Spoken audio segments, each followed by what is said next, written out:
አልቆረቡም እንዴ በተስኪያን እንዴ መነኩሴ እኮ ናቸው ቆርበዋል ታዲያ ከረሜላ ይቆረጥማሉ ቁርባኑ ላይ ምን ችግር አለ ቁርባን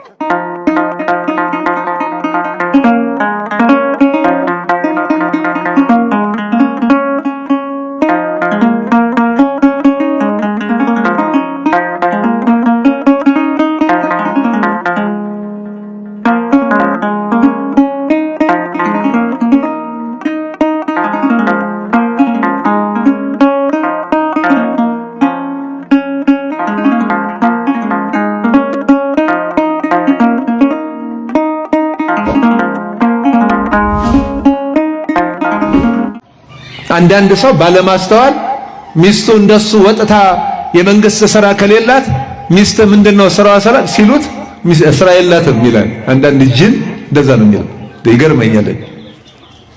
ቤቱን እያለ እሱ ከውጭ ሲመጣ እንጀራ ጋግራ ወጥ ሰርታ ስንትና ሰዓቱ ስንት መከራ ተጋፍጣ እያበላችሁ ስራ የላትም። አይገርም? ስራ የላትም ይላል። ስራ የሚመስለው እሱ ሄዶ ቢሮ ውሎ ተጎልቶ መምጣት ነው።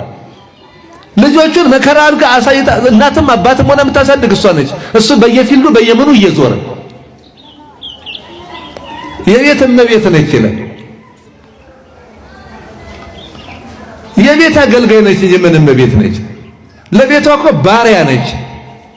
እንደ ባሪያ ሆና ነው የምታገለግለው። የቤት ስራ የማይመስለው ሰው አለ።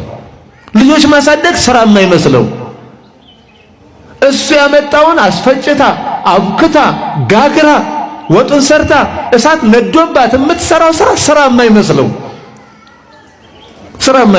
እሱ ብቻ ሄዶ የሆነ ገንዘብ ቆጥሮ ስለመጣ በቃ ኪሱ ገንዘብ እንጂ ለዚህ ምናምን ስላለ በዚህ የሚጀነን የሚኮፈስ የማያስተውል አንዳንድ ወንድ አለ።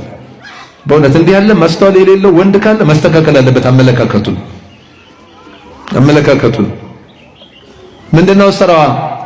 የቤቱን አጠቃላይ ስራ የምትሰራው እሷ ነች ማለት አለበት።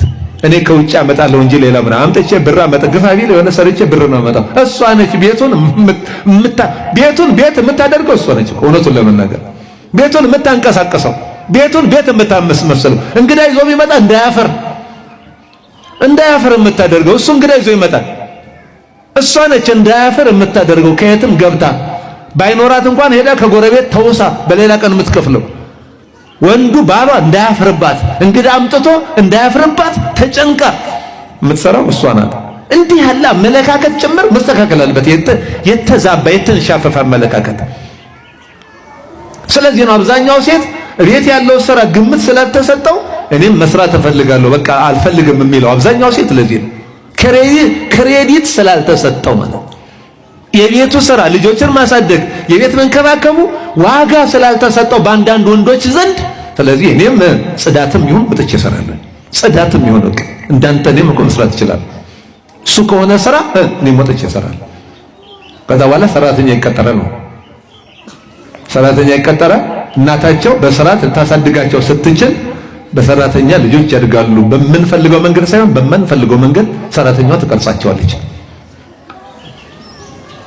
በለፈለፉ ባፍ ይጠፉ እንደሚባለው ማለት ነው።